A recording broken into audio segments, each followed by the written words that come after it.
A big hello from me in Captain Nigel land, and today I have the absolute privilege of testing out this Rover 75 long wheelbase V6, and it really is a sparkling example of a 75. No dents or scratches or any rough edges anywhere to be seen on it. It's even got clear headlamps and a 75 Owners Club badge. The word beautiful is one that I rarely use. It's not a word I particularly like, and I think other people overuse it, but that word is how I would describe this car. And beautiful, not beautiful, not American. The 75 interior has always been a wonderful interior to look at and to sit in. It's a very, very comfortable place indeed. Now, although this is a later model, it does look like it's got an original proper wood veneer dash on there, not the plastic one. I say that because of how it looks and how glossy it is, but also because of that there. That's usually how you tell it's printed rather than having a badge on it. Now, for the headlining to work, it's got to be extended like the rest of the car is, and with that may as well put in a few extra interior lights. That area looks quite unusual at that end of the car rather than at the back. Now look at this door seal. How often have you seen one of these? A driver's door seal that isn't full of rips everywhere. Now, because this is a V6 and a 2.5 litre and a bit longer and heavier than the usual one, you can expect the fuel economy to be a little bit compromised. They weren't particularly good on fuel anyway, so that's why it has this for LPG. Oh, it does look like it. Oh, it is. It's like a button. It's a button that you press. It's a gas button. So there's quite a few standard features on this car, as you may expect. Climate control, standard factory fit sat nav, automatic gearbox, and then extra bits of wood everywhere. All sorts of buttons on the steering wheel, and of course a half wooden steering wheel as well. Self-dimming mirror, etc. And doors that sound very nice. The 75's always been a bit on the cramped side for me, and probably many other people as well. There's not a lot of headroom in these, but the thing I never liked about them is the amount of room that you have in the back. But of course this one's going to be a bit different, isn't it? Due to this monstrous amount of legroom in the back of here. This is absolutely fantastic. You really could have a very, very comfortable drive, a very, very comfortable passenger drive in the back of here. Just look at this. There's no way you're going to be short of space. You're just not going to be uncomfortable in the back of here at all. So obviously the rear doors are longer, so they need different cards, and with that they have these nice big bins in there as well. There we go. Oh. That's in comfort in the back of this rather huge 75. Guess what? I quite like it. Yes. Yeah. Hey, there's a clock up there as well. That's a nice feature from back here, because obviously you're so far away from the front of the car, you can't actually see the clock very well. Well, I mean, you can if you zoom in, but you need special bionic eyes for that. So instead, there's a clock fitted up there as well, which is just a great idea. It's a nice little touch. Underneath the bonnet, of course, is a 2.5 litre V6 quad cam. Now that's not as exciting as as it could be, because this engine is exactly the same as the other 75s and the ZT. Could do the battery cover for that. Now I know this car's been particularly well looked after, so when I start it up,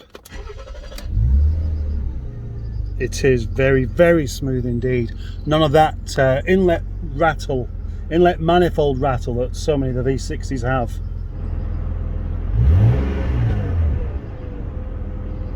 The only thing is, I'm going to have to take it for a drive, really, aren't I, if I want to have a proper experience of this car.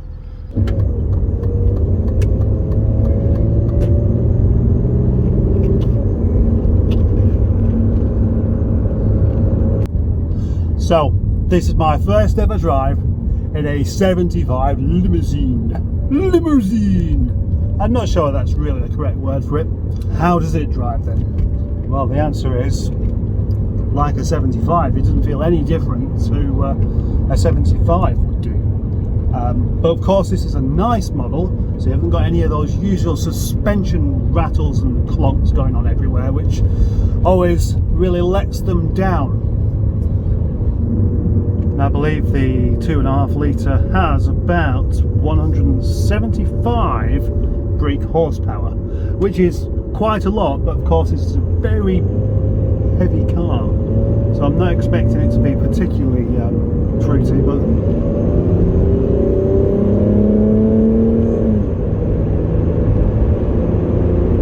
the best way to describe the feel of the drive on a 75 is it's very refined, it's very gentlemanly, it's very laid back, it's very smooth, but it's not sporty. Why would you have a sporty stretched car? I mean, that doesn't make sense anyway. If I was driving this along and I had the sudden urge to start flinging it round roundabouts, then it would kind of suggest that they've made the car incorrectly. How does it pick up though? Is this enough? Let's find out.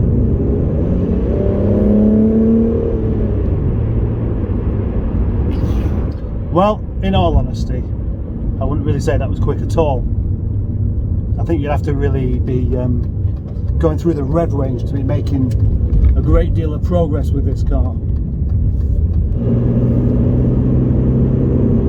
The gear changes are really very smooth indeed, actually. It's kind of almost completely seamless. I mean, obviously seamless would be an impossibility, but you don't actually feel the changes, but you do hear them because the KV6 is quite a loud engine. Once quite a bit of fuel is going through the thing, it's very loud, but it's also very, very nice sounding as well. As many people like the sound of the KV6 emptying their wallet as they drive along. If it's going to be expensive to run, it should sound nice. That's the point.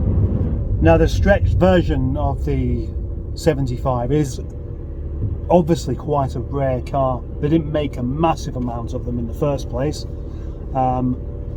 What that number is, I'm not sure, but I'm sure I'm just about to stick it on the screen as I speak. If I'm absolutely honest, I'm not really sure that it appeals really to many. It couldn't really appeal to many people, because the fact is, unless you're ferrying someone important around, there's no need for having all that space in the back. If, like most people like me, you've got small children, they don't need all that space. They don't. They're only going to wreck it and drive their toy cars all over it and things, and that's just not really what it's for. For the family man, the Tourer is clearly the more sensible option. And the other thing about this, and I'm quite keen to find out, is how big this turning circle is. So I'm going to go to the Co-op to find out. That's what the Co-op is for, turning circles.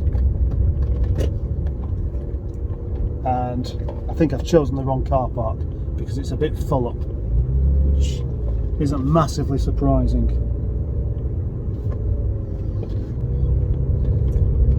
I wonder how many people would actually see this car and actually notice that there's anything different about it. I think probably not that many, actually, because it just does look like a very nice, well looked after 75, and most people wouldn't notice that it's just a bit longer, 8 inches longer. That 8 inches doesn't sound like a great deal, but obviously when you sat in the back it makes a huge difference. You can probably tell I enjoyed that. That's the kind of test drive I like. That's the kind of car I like. And not only that, now my guests have gone and I've looked in my fridge and I've found how fantastic